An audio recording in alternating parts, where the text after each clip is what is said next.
Bienvenidos una vez más a mi canal. ¿Cómo están? Soy Hortz. Y en el podcast de hoy voy a hablarles un poco de por qué la escuela nos parece tan aburrida y un poco por encima, muy por encima, de la historia de la educación. Con ligereza hay quienes califican la escuela de aburrida a fin de justificar el desinterés por la enseñanza que manifiesta un sector de los alumnos. Ese término despectivo y otros afines como tediosa o fatigosa hacen suponer que la tarea escolar debería ser lo opuesto, es decir, divertida, entretenida. Cabe preguntarse si efectivamente ese es el propósito por lograr en la escuela. La respuesta es clara. Lo que realmente se espera de la enseñanza es el aprendizaje. ¿Cuándo fracasa este proceso? Cuando no se aprende. Por lo tanto, no es ni la diversión ni el entretenimiento el objetivo, aunque sea aceptable afirmar que es mejor una clase productiva en aprendizajes que además sea divertida. Y así como a mí, y seguramente a ti y a muchos de los que están escuchando este podcast, también las clases se te han hecho aburridas o muy monótonas. Y por obviedad no se le puede pedir a un profesor que haga de su clase un espectáculo. También porque no se trata de eso, sino de crear un ambiente apropiado para la concentración. Sin embargo, esto no tiene por qué ser tan tedioso como vemos hoy en día, ya que a lo largo de la historia de la educación no ha sido tanto como hoy. Así que si alguna vez sentiste que tus clases son demasiado aburridas, relájate y disfruta del podcast. Educare viene del latín, educar, encaminar, guiar o adoctrinar, coloquialmente. Educar. La tarea escolar es una labor compartida por el docente y los alumnos. De ambas partes se requiere un caudal de atención, de actitud positiva, de voluntad de trabajo. En esa entrega, el que conduce es quien debe abrir el tema y promover su desarrollo hasta la meta trazada. Entre los protagonistas de la clase juega un factor decisivo, el clic motivacional. El acierto en pulsarlo moviliza a la clase. Cuando falta, sobreviene el desinterés. Pero también es cierto que gran parte de lo que se aprende son logros del pasado, que siguen siendo válidos y no todo puede tener la rapidez de los cambios tecnológicos. Al revisar posibles causas de tedio, no puede estar ausente el aprendizaje comúnmente llamado memorístico, forma de estudiar que convoca al aburrimiento y es inaceptable en la escuela, que debe acudir a la comprensión inteligente de los problemas, o supuestamente eso debería ser. Vivimos en tiempo en que se difunde la puta que te parió. Pero también es cierto que gran parte de lo que se aprende son logros del pasado, que siguen siendo válidos y no todo puede tener la rapidez de los cambios tecnológicos. Al revisar posibles causas de tedio, no puede estar ausente el aprendizaje comúnmente llamado memorístico, forma de estudiar que convoca al aburrimiento y es inaceptable en la escuela, que debe acudir a la comprensión inteligente de los problemas, o eso creemos. Vivimos en tiempos en que se difunde de modo constante un engaño llamado a hacer lo planeado y lo fácil. Esto afecta a conductas y valores, entre ellos los que se vinculan a la tarea escolar. Ese mensaje confunde a los escolares, que no perciben que la formación educativa demanda encarar lo que es difícil y complejo para avanzar. Y creo que con eso quedamos más en claro por qué la escuela nos aburre. No afrontamos la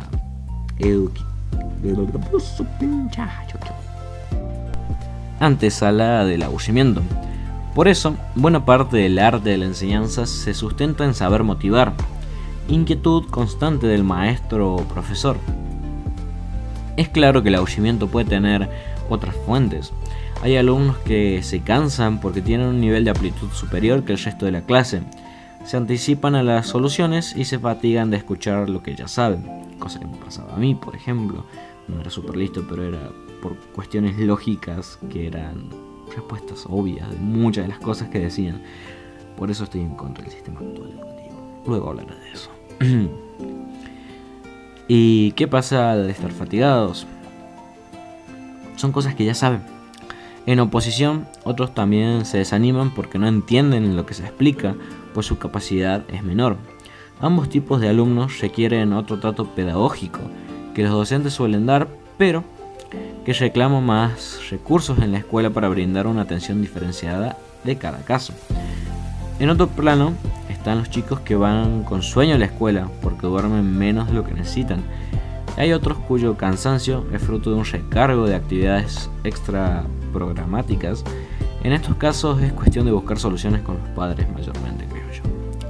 En ocasión, se reprocha a la escuela que los contenidos curriculares van a la saga de lo que los alumnos conocen en la vida cotidiana, o bien que los temas de estudios no sirven para sus necesidades laborales, y muchas veces es cierto. Estas razones de desinterés no se solucionan fácilmente, pese a la periódica actualización de los planes y programas, a la capacidad de maestros y profesores para ajustar algunos contenidos al presente, que no perciben que la formación educativa demanda encarar lo que es difícil y complejo para avanzar. Y es muchas veces complicado. Hasta ahí terminaría, digamos, lo que es por qué nos es tan tediosa la escuela. Porque no nos damos cuenta, en resumidas cuentas, voy a hablar, de que justamente eso es lo que quieren, por así decirlo. Justamente como el último párrafo que acabo de decir.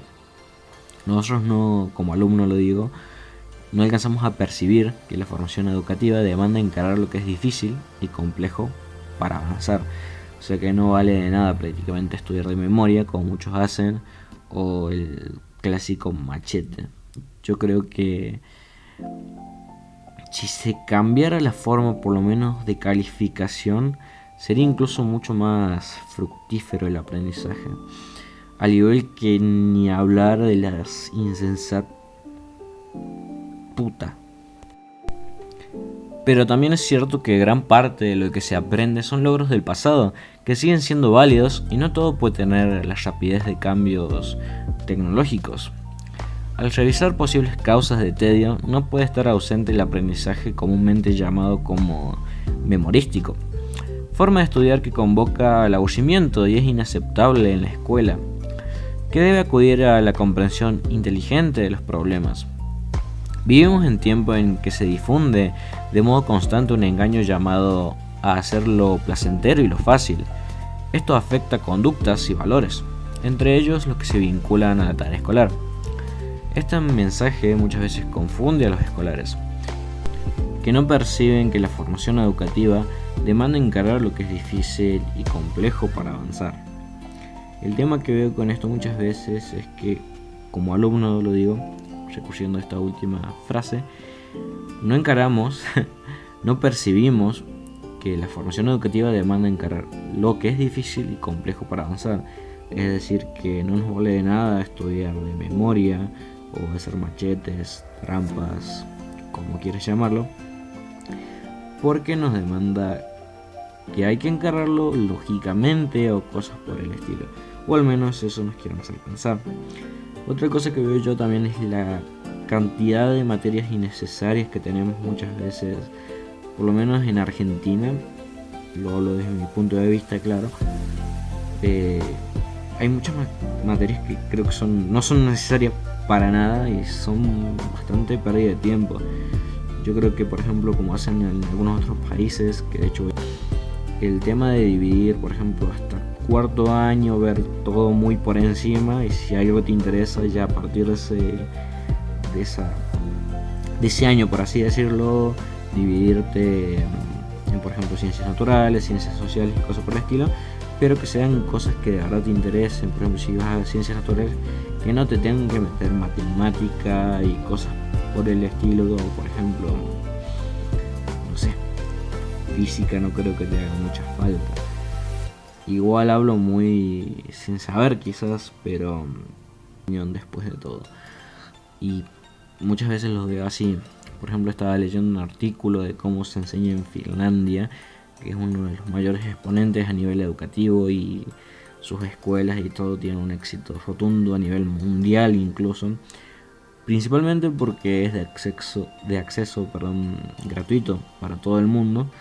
y cualquiera que quiera ir a estudiar ahí puede con su material, con sus cosas y demás. Incluso veía que si por ejemplo vives a más de 5 kilómetros de la escuela, te pagan el transporte y te llevan hasta la puerta de la escuela, cosas que facilitan mucho más el estudio. Ni hablar de otros métodos que tienen, por ejemplo recurriendo a la antigüedad, que los típicos paseos que se hacían en Grecia o lugares por el estilo, que era el profesor delante, los alumnos detrás, y iban debatiendo sobre algún tema de filosofía, biología y demás, cada uno mostrando su punto de vista hacia el enfoque de ese tema. Y es muy curioso que retomen, por decirlo así, enseñanzas así, porque son muy prácticas. De hecho, casi el 70% de lo que ponemos en práctica se aprende mucho más que si lo estamos leyendo constantemente.